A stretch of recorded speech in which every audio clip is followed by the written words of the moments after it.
Good morning, 6th Gen Camaro fans. I'm going to address one of the shortcomings that I feel the 6th Gen has, and that is with the headlights and forward lighting. As you can see, my 6th Gen has aftermarket headlights. They are from Spider and are, if you can see it without the reflection, they are projector beam headlights. So first thing I did was aim them properly. I bought this car used. The guy did several modifications, including the headlights. But when I first got the car, the lights were literally hitting 5 feet in front of the car on the road. Not the best thing to do to drive at night. So I got them adjusted, and I was still kind of underwhelmed by how well the road was lit up. So my second step was to buy Sylvania H7 LED bulbs. That dramatically improved the lighting forward of the car. Much better, but they only illuminate straight ahead. There is nothing really off to the sides to illuminate the sides of the roads, anybody that might be walking, animals coming out, that kind of thing. So I did some research, and I found that everything I found said that to do anything behind the lower grille, or anything behind the grille, any period, required that you remove the entire front bumper cover. Two-person job. A lift would be ideal, but I really wasn't thrilled about that. So I'm thinking maybe if I just cut an access hole into the lower splash guard that's down there, the plastic piece, that maybe I could just cut a flap, do what I needed to do, and then put it back in place. So I did some looking 2 days ago, and I found that directly underneath there's this panel. As you can see, there's 5 silver bolts that are 10 millimeter and a handful of black bolts that are 7 millimeter. So, and it looked like an access panel. So I took my drill and, using a 7 millimeter and 10 millimeter nut or socket, removed all the attachments, and the panel just dropped out of the way. That's when I noticed the second panel in there. And I'm thinking, I couldn't figure out how it was attached. But I saw that the edges on each side, driver's side and passenger side, were extremely thin, almost like they were made to be torn. So basically that's what I did, is I cut it along the seams. And here that is. Now these edges right here were very thin, so it just cleanly ripped on both sides, dropped this panel out of the way, and I had full and complete access to everything behind the lower grille. Perfect, no obstacles, no nothing. So I went to Tractor Supply and I bought these fog lights, LEDs. They came, it says, you'll notice it says, they say flush mount.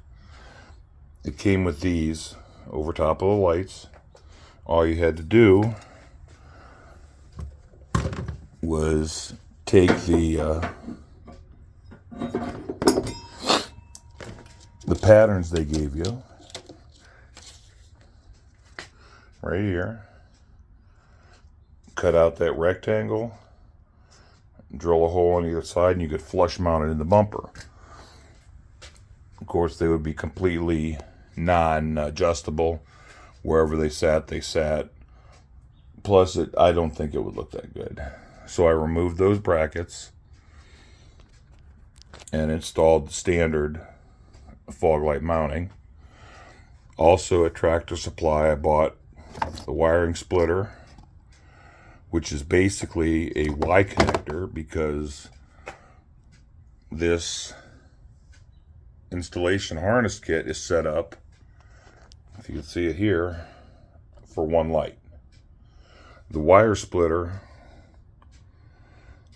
what it does is it Ys off like this.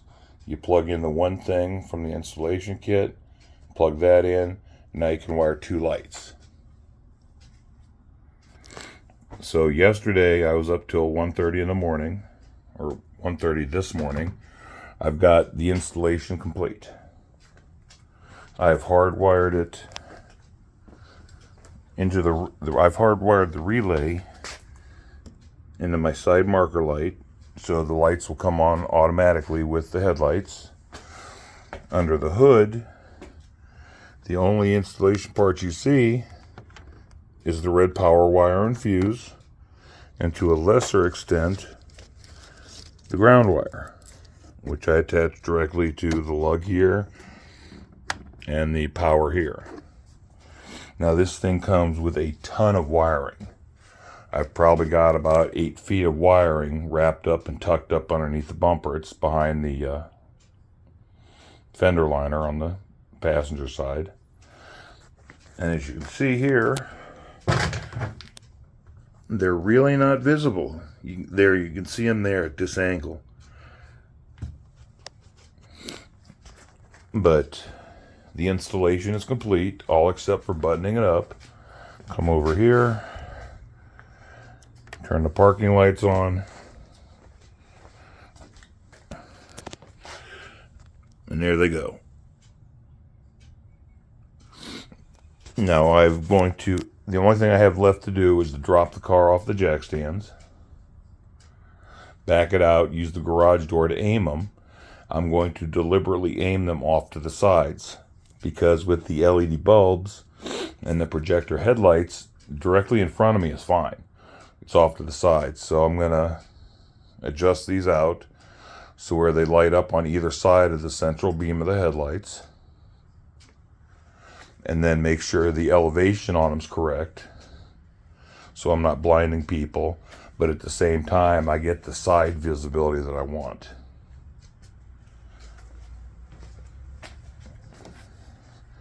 So just to recap, you do not have to move the entire front bumper cover. Not at all. You drop that panel, slice that panel out, you've got full access. Right now the only thing left to do is drop it, adjust them, and then button up the bottom half. I know this sounds hack, but I'm just going to use some duct tape, run it along the two edges there to hold that in place. I mean, it's under the car, you're not going to see it. Plus, it's got another panel below it, so you're not even going to see it then, even if you do get under the car. The only tools I needed, the only thing in addition to the kit that I needed to buy was 2 number 14 self-tapping screws and a 3/16 drill bit to drill a pilot hole. The only reason you need the pilot hole is because I've got mine up on jack stands, and you don't have a whole lot of room under there to get the accuracy to get the self-tappers in by themselves. So I drilled a 3/16 pilot hole, started the self-tappers, backed them out, installed the mounts, installed the lights, and everything's hardwired in. So I will continue this when I drop the car and back it out, make the adjustments, and I'll show you the beam pattern on the garage door. So here's the garage front end. There's the beam pattern of the fog lights. And if I turn the headlights on, you can see that they are set off to the sides of the headlights. So what I'm going to do, since it's morning, I'm not going to button up underneath yet. That way I can get it out at night on the road and adjust them properly. Once they're set, put the bottom end back together and I will be done. Cost for the 3 parts of the fog light kit was $125 at Tractor Supply. The 2 self-tappers and the 3/16" drill bit were about $6. And best of all, like I said, the bumper cover stayed in place. It did take me several hours. I went through with a circuit tester to make sure the wires I was splicing into. And like I said, I tapped into the marker light here. I had some other electrical gremlins I needed to get rid of. When I first bought the car, that fog light and that light were working, but the eyebrows were not. So right after buying it, I got the eyebrows working, but only that light worked. This one was out. The connectors were bad, so this eyebrow kept flickering. Turned out, like I said, it was the connectors. So I lopped those off and just hardwired the two together. Now that eyebrow is on constant, no flickering. You can see the marker light still works. I didn't actually cut that wire. I just stripped a bit of insulation an inch or so down from the plug, spliced in there, and back you can't see it because it's buttoned up, but way back in here there is a ton of wire from the fog lights. They were not cheap and did not skimp when providing extra wire. I could probably put the harness wire back to the cockpit of the car and put the switch almost in the back seat, which is how much wiring that actually comes with this kit. It wasn't specifically designed for a car or a Camaro, but hopefully in about 12 hours we'll be able to see just how well it lights up the road. Of course, through the magic of video, you'll see this instantly, but I've got to wait all day for it, so I'll see you then. Okay, so here it is. It's finally dark. This is just the new fog lights. I've got the right one aimed just a bit higher. The left one is way left and a little bit lower. Really, by the time that that beam pattern might blind another driver, they'll be passing me. They're gonna flash through it real quick, and before it even affects them or they notice it, it'll be done. Here are the headlights. So now I've got a nice, fairly wide path, and I will take this for a drive real quick and see how it does. Okay, I'm on a semi-back road, not well lit. You can see that the sides are being lit up fairly well as in front of the car with the LED headlights. Nice pattern on the passenger side. The whole shoulder's lit up. Signs are being reflected. On the right side you can see, or the left side, you can see just how far off that beam is aimed to keep it out of the way of oncoming drivers. And it still lights up the left side really well. I've had several cars pass me already and nobody's flipped the brights on, indicating that they were too bright for them. I'm going to come up to a park here shortly where I'll be turning around, and I'll park the car and walk out and walk back towards it so you can see what it looks like coming head on at the car. Of course, if I pass the park, which I might have, I'm not familiar with where it is on this street,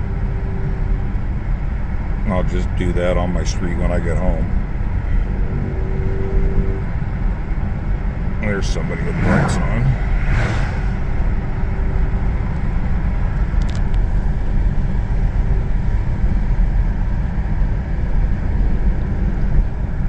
So you can see it's really doing well lighting up in front of me.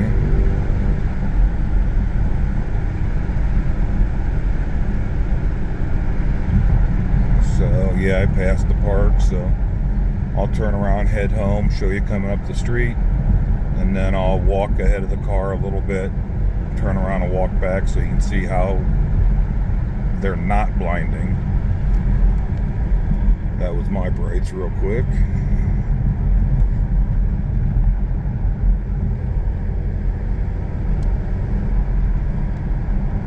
So I'm coming up to an intersection where I'm going to make a U-turn, and I will be back. So last night I didn't get a chance to do a walk-up on the car from in front to show how bright they were or weren't to oncoming drivers. But here I am today. It's all done. They're adjusted to my satisfaction, basically. And I just wanted to show you the one kind of drawback, which is this nest of snakes of excess wiring. The relay for the kit is here. I didn't mount it anywhere. I just tucked it up underneath. I wrapped all the wires up, taped them up, and tucked them underneath the bumper cover. And here, you can see, right here is the edge for that inner panel. You can kind of see how very thin it was. It comes back to about here and covers up to the front end. The access panel that I took off comes from here and goes all the way across to the other edge of the right side fender liner. So when you remove the first one, you get access to this one right here.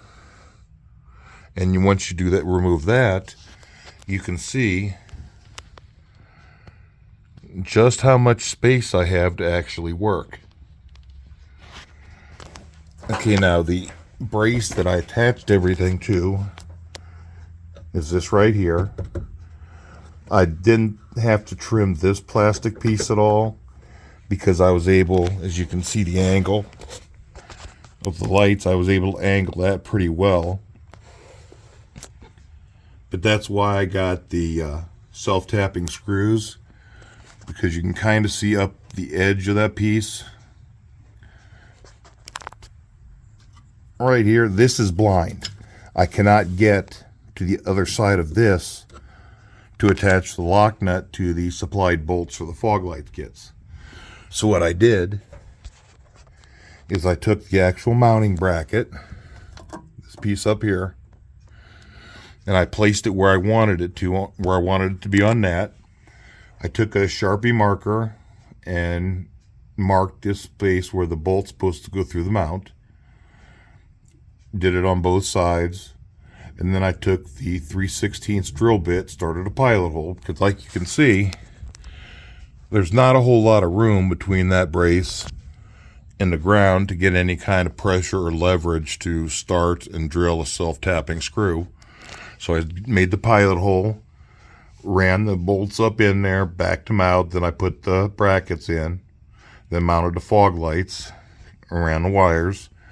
I showed in the first clip about how the only thing under the hood that's visible is the power wire. So it's a very clean installation. But like I said, when you remove these two panels, look at all that space. Handful of 7mm bolts, screws, and 5 10mm bolts. There are 2 push tabs that attach to here and back to hold that inner panel on, and then going around the edge here, over here, and back here are where the screws go that hold that outer panel.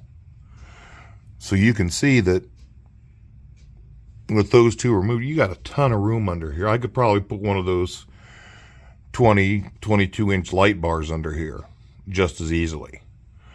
Of course, you can't really aim those as well, which is why I went with the two individuals. I could put one to each side.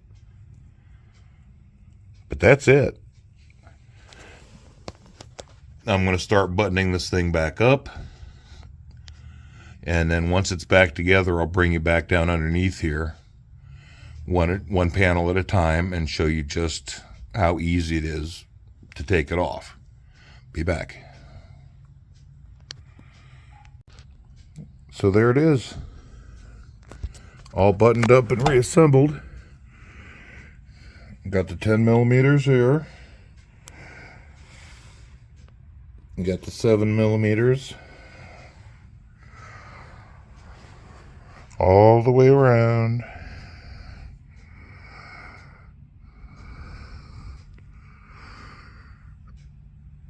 And there. And you can see it does, even just looking at it now, it does look like an access panel. All you got to do is to drop these 10s. Drop the 7s. And this whole panel comes out. Then you got the second one inside there. Just make a tear along the two edges, one on each side. That comes out, and you've got more than enough room to work with. And that's how I did it. If you have any questions, leave them in the comments. Thanks for watching.